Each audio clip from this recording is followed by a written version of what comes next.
मुस्लिम राष्ट्रीय मंच का मानना है कि जब तक देश में असदुद्दीन ओवैसी टाइप के तथाकथित मुसलमान नेता रहेंगे तब तक इस देश का मुसलमान अशिक्षित, पीड़ित, पिछड़ा, गरीब और असुरक्षित रहेगा।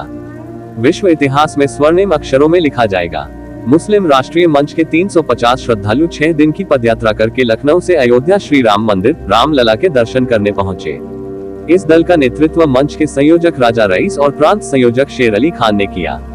दर्शन के बाद सभी श्रद्धालुओं की आंखों में गर्व के आंसू और जुबान पर श्री राम का नाम था। राजा रईस और प्रांत संयोजक शेर अली खान लखनऊ से 6 दिन की पदयात्रा करके 350 मुस्लिम श्रद्धालुओं के साथ दर्शन के लिए अयोध्या पहुंचे थे। मुस्लिम राष्ट्रीय मंच के मुस्लिम श्रद्धालुओं के साथ यात्रा में मंच की सीता रसोई भी चल रही थी, जो श्रद्धालुगण के जलपान और भोजन की सात्विक व्यवस्था कर रही थी। इस तरह लखनऊ से अयोध्या के बीच के लगभग 150 किलोमीटर की दूरी को ये भरी लाव लश्कर ने 6 दिनों में पूरा किया। इस दौरान हर 25 किलोमीटर के बाद यात्रा एक पूर्व निर्धारित स्थान पर रात्रि विश्राम के लिए रुकती थी और फिर अगली सुबह निकल पड़ती थी अपने नए पड़ाव की ओर। इस तरह 6 दिनों के अथक परिश्रम के बाद फटे जूते, जख्मी और छालों से भरे पैरों के साथ श्रद्धालुओं ने आखिरकार श्री राम को पा लिया, अपने आराध्य के दर्शन कर। रिपोर्ट्स के अनुसार मुस्लिम राष्ट्रीय मंच का ये दल 25 जनवरी को लखनऊ से चला था और रोजाना 25 किलोमीटर पदयात्रा करके दर्शन करने पहुंचा था।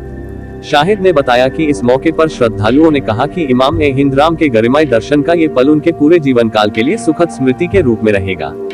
मुस्लिम श्रद्धालुओं ने श्री राम मंदिर परिसर से एकता, अखंडता, संप्रभुता और सौहार्द का संदेश दिया।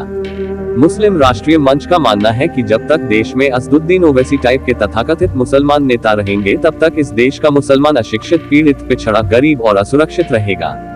मंच के संयोजक राजा रईस ने यह बातें अयोध्या के श्री राम मंदिर में रामलला के दर्शन के बाद मंदिर परिसर में कही।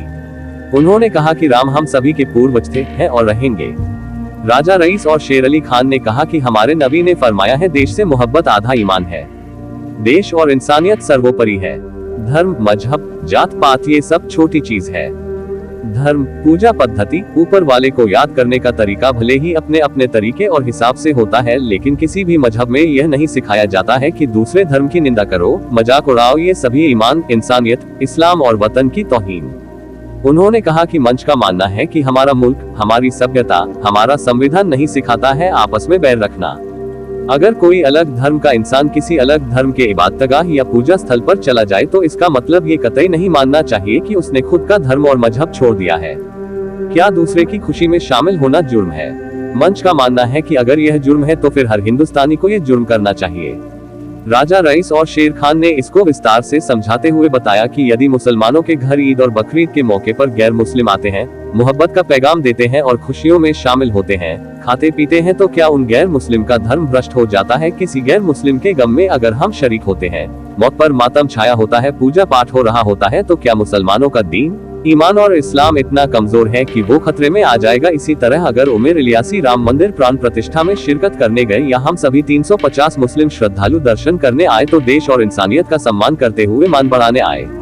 ऐसा करके हम सभी काफिर नहीं हो गए, कोई जुर्म नहीं किया, बल्कि इस देश की मिल्लत, मोहब्बत, संस्कृति को मजबूत करने का काम किया है।